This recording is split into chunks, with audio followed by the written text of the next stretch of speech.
can't read it? Is that the problem? If you click Yes, on the but actual I don't know how to cell. make this bigger. Put it in a second. Ah, clever. All right, hold on, let me zoom in. Does that help? I think everything relevant is still on there. Yeah, the question about K, it is in.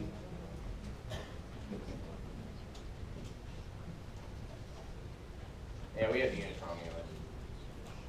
I should have known. This is for a zero order. I'm going to bring it back in a second.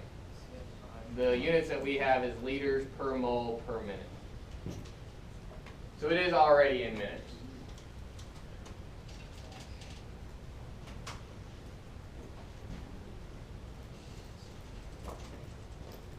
All right, any questions on where it came from?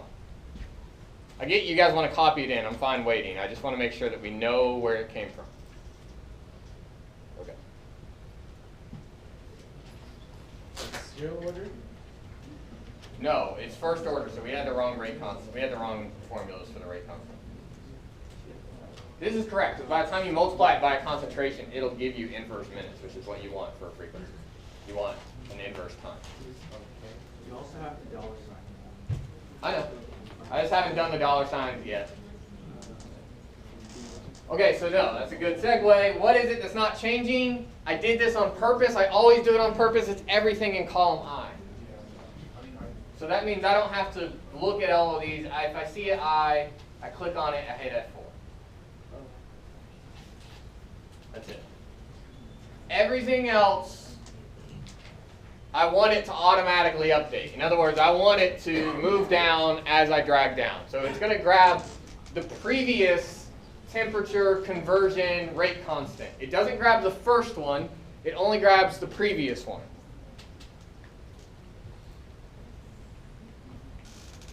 Any other questions? I'm going to hit enter and this will disappear for a while. Okay. Now what do we do for temperature? Well, we have an equation for that as well. So that's from the energy balance.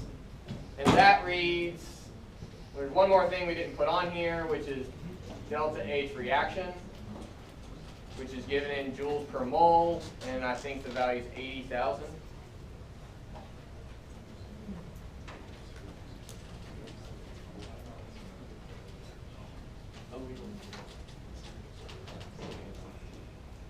Yeah, positive 80,000 joules per mole. Is there anything else I need? CPA, right? And while I'm at it, I can go ahead and put in the heat capacity for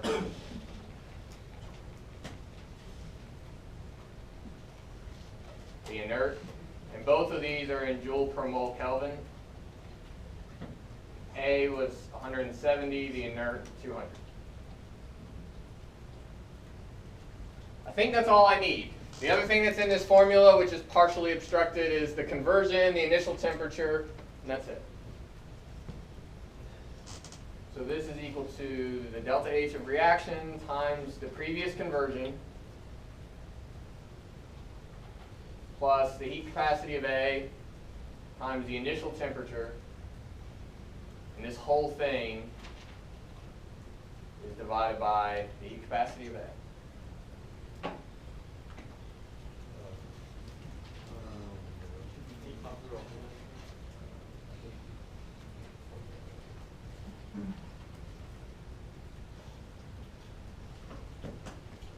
So the only thing changing in this equation is the conversion. Any questions? Yeah. I need negative, yes I do. This should be -1. Thank you. Did I miss anything else? Okay. And then this one I've already entered, so I can just drag it down. All right, so at this point it might look weird because the temperature and the rate constant haven't changed. That's just because we used the previous value for conversion. It's not actually a big deal. If you use the current value, yeah, you're going to get slightly different numbers. Slightly different being the key word. These are all approximate methods. So I could have, in these two cases, used this conversion instead, but it's going to sort itself out here in a second. I do that, and now this becomes 2 times 10 to the negative 3. The conversion has increased, although it may be hard to tell. The temperature has decreased ever so slightly, right? And so is the rate constant. Yeah? So kind of like in MATLAB, you can put a semicolon after the code to basically suppress all the data. Is there a way to do that in Excel so that you can just get to 500 and see what it is? No. At 500? No. No. Not without using VBA. Okay. But dragging down is not that big of a deal. And there are ways of getting the value at 500 without having to scroll. I'll show you that once we're... Any other questions? Yeah. Okay. So obviously, we have a 500 liter reactor, and I'm incrementing by 1 milliliter, meaning I'm going to need 500,000 rows to do this. Does anybody think that is necessary? No. So what's a better change in volume that we might use? Yeah. That might be a little too coarse, but it's not a big deal. All right, so how far do I have to drag this down in order to get to 500? Obviously, roughly 500 rows. I'm just going to go a little bit past that. It doesn't matter how far I go. There we go. So 860, and just as a gut check, let's look at where we are. The the reactor size is 857 liters. The conversion for that size reactor is 39%. The temperature has dropped down to 916. That's what we expected, right? That the temperature would decrease. And the rate constant has dropped by about a factor of 5. You know, we changed the temperature by roughly 200 Kelvin. The rate constant changed by a factor of 5. That shouldn't be that surprising if you guys remember back to how much the rate constants change with temperature changes from, you know, like the first or second homework.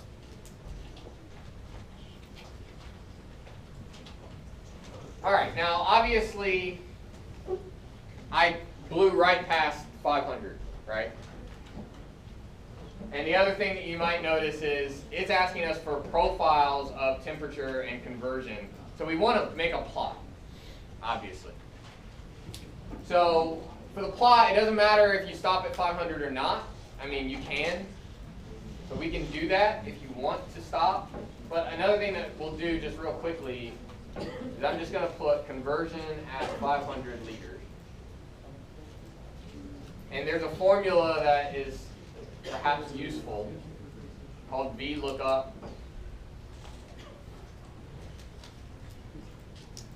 And you can't read what it says, but essentially this is going to look for a value in the first column. And then it's going to give me the information from that row. So for example, I wanted to look up the number 500.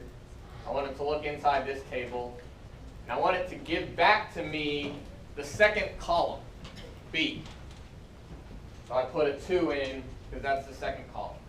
And then the last thing, always type false. And there it is. You should show us what you did there again, sorry. Yeah, I will. And I'll actually put this in. I'm going to put this in as a formula.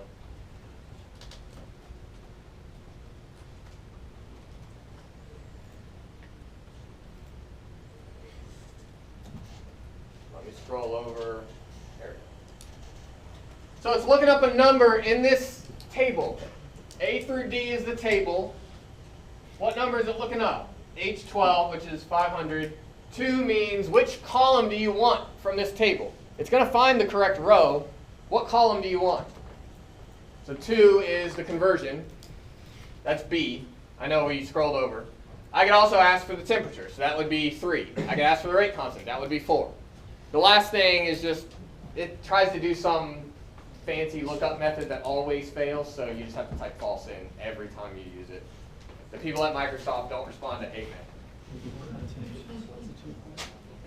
So this is just a really useful function to know in general. It's not critical for doing this homework because you guys also know how to scroll down and find the row that says 500. But this is just a nice thing to know how to do. And so again, I could do, like I mentioned, I could do temperature at that same volume. So now nothing changes except I don't want the second column, I want the third. So after 500 liters, I get a conversion of 36% and a temperature of 928 Kelvin. Yeah? Can you show the X thing again? Show the X thing again, give me a little more help. The formula right here? Yeah. No problem. What if there are multiple 500s in the column? And then it's not going to find anything because 500 doesn't exist. So choose dV accordingly, right? If you care about a specific volume, I would choose dV such that it were a factor of that. So I wouldn't choose, for instance, pi number. I wouldn't choose pi as a good stepping stone. I'm pretty sure 500 is not a, pi is not a factor of 500. But if I chose a half a liter, it would work just fine as long as I had dragged this down far enough to include 500. VLOOKUP knows nothing about what we did. It's just a dumb thing that says, I'm going to find the number 500 and tell you what's on that row.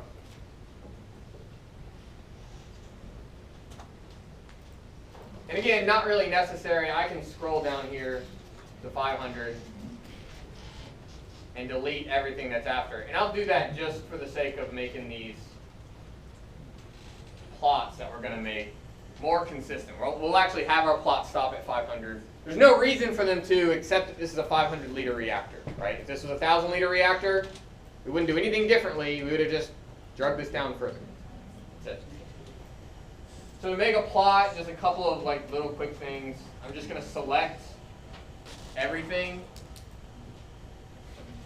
And there's a couple of ways to do that. There's no indication of what I'm typing up here, but I'm holding shift and I go right twice, and I hold control and shift. I just hit down. It takes me to the end of that series, that chunk of cells. So I insert a scatter plot, and this is useless. I also don't want it at the bottom of my stuff, so I'm just going to cut it.